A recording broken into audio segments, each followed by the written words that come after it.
Ye, formerly known as Kanye West, has finally released his highly awaited 16th studio album, Bully.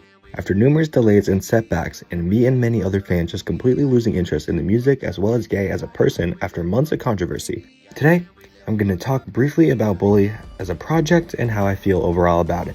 If you told me a couple years ago that Kanye dropped an album, I would have been straight to Spotify, popping in my earbuds simultaneously, but this was not the same case for this project. This was the least excited I've ever been for a project of his, and I'm sure many others feel similar. Nonetheless, I got to listening to it with very low expectations from the Vultures trilogy and the unnecessary streaming service release of the unfinished Donda 2. Honestly, it was better than I expected. I thought based on the first track, King, I was going to be in for a real snooze fest based on the lazy flow and uninterested bars, but the production on this one did kind of interest me a bit. And also, doesn't bro already have a song called King? Whatever, moving on. Next on the track list, we have This a Must, which really didn't impress me at all, but I did notice he was a lot more coherent while rapping on this one. This song feels very unfinished and uninspired to me. This song also is accompanied by 9 vicious ad-libs, like bro, what? I would never have expected this collab in 1,000 years, but as we listen to the next track, Father, I really noticed some solace and progress in the project with a cool angelic sample to start the track, and I absolutely love how the song builds. It's made to make you feel uncertain about the bass pattern till the tempo increases and the sample releases the bomb of production on you. This is probably Ye's best rapping performance in a while, and Travis backs it up with an extremely hard feature, reminiscent of Days Before Rodeo Travis. Besides the bad mixing on this one, I was overall pretty pleased with the song. All the Love was also one of those ones for me, with a Daft Punk type electronic vibe brought into the track from Andre Troutman, who killed this track. I love the hard kick and clap on this track. I just said track a million times. And honestly, the vocals from Ye on this one really surprised me, feeling like there was a lot more of thought behind them than his recent songs, whether that be on Vultures or Donda 2. But yeah, I love this track, and I feel like it's probably the most cohesive sounding on the whole track list. Track number 5 is Punch Drunk, which actually was produced by Northwest herself, which I love to see. And I'm super happy with seeing her recent contributions, production-wise, specifically to the hip-hop scene. My favorite being the song on the recent Skywater project, Blink Twice. Anyway, although a cool sample flip and enjoyable production, this track doesn't add much for me. Feels like an interlude overall, which you're gonna hear me say a lot throughout the rest of these coming tracks on this project. I do enjoy the Ye vocals on this one though, so yeah, that's a plus.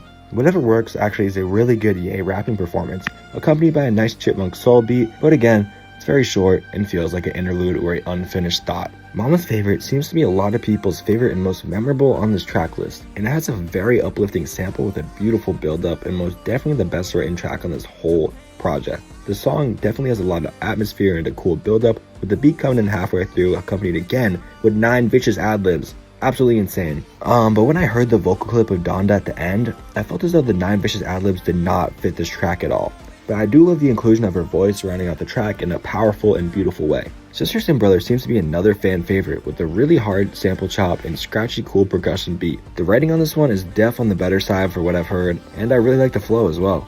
He's a great cadence and could truly only be improved by maybe a feature and some better mixing. The way this track is sequenced though makes it feel a little lifeless, but again, I think the Donda clip at the end is very, very powerful. The self-titled track, Bully, with the unexpected CeeLo Green feature is actually one of my favorite tracks on this whole project. With beautiful vocals from both Ye and nice backing vocals as well, I love the scratchy vocals accompanying the middle and outro to this track, making it feel really well-rounded, but the lack of build-up and length makes it again feel like an unfinished interlude. Highs and Lows has an insanely angelic start, which I feel like Ye doesn't really fulfill as instrumental to what it could be, despite delivering a decent little vocal chain, but it's very basic and runs really short. Again, an unfinished idea, in my opinion.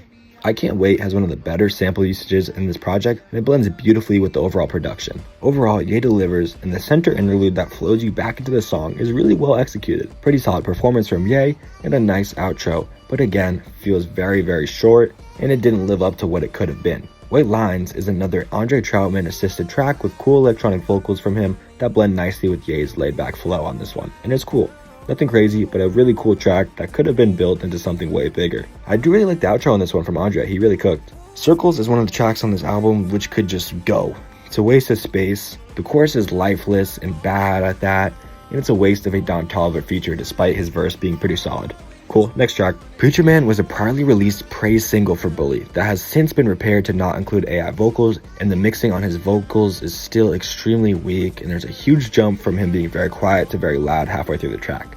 I feel like it's cool and it's probably the best, most beautiful usage of like a sample on this project, but just needs more work and some reworked verses and more powerful vocal performances and lyrics. The same thing kind of goes for Beauty and the Beast as well, as I feel like the recreation of the AI vocals doesn't really fit that well, but it's produced very beautifully despite holding bad mixing on his vocals.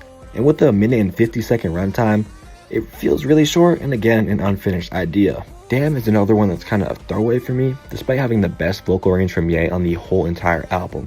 It's just missing an important element to make it a complete song. This one does remind me of Only One though, which is probably my favorite Kanye song, and I believe it to be one of his best overall anyway. I wouldn't be mad if this song stays as an interlude though. The only interlude though, please, like everything else on this track list feels like an interlude. So Last Breath feels very unnecessary despite the production being pretty good and Peso Pluma delivering a pretty solid performance.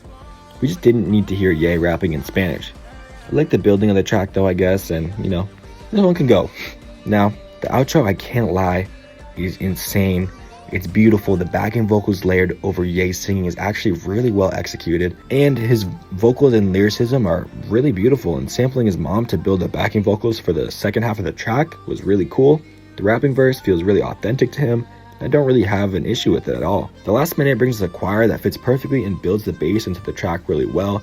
I feel like this is one of the strongest tracks and definitely one where you can tell a lot more effort was presented than a lot of the other songs, serving as a great outro for the whole project. Overall, is it bad? No. Is it great? Also no.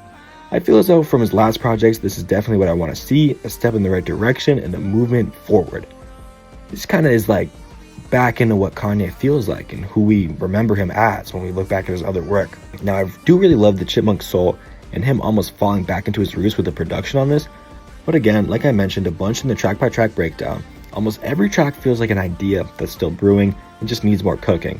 Most of these feel a little lifeless despite being good, which makes them all give the feeling that they're demos or interludes. He and his team said they would be updating the album as the weeks go by to make it as perfect as possible, but I never understood this idea that he's done with past projects as well. I could have waited months or even years, as long as it felt a lot more polished and the quality was a lot heavier upon its release. I would have appreciated a lot more, but whatever. It's a step in the right direction, and I'm not mad about it. With that being said, if you enjoyed this video and enjoy music commentaries, let me know which ones you want to see in the future, and peace.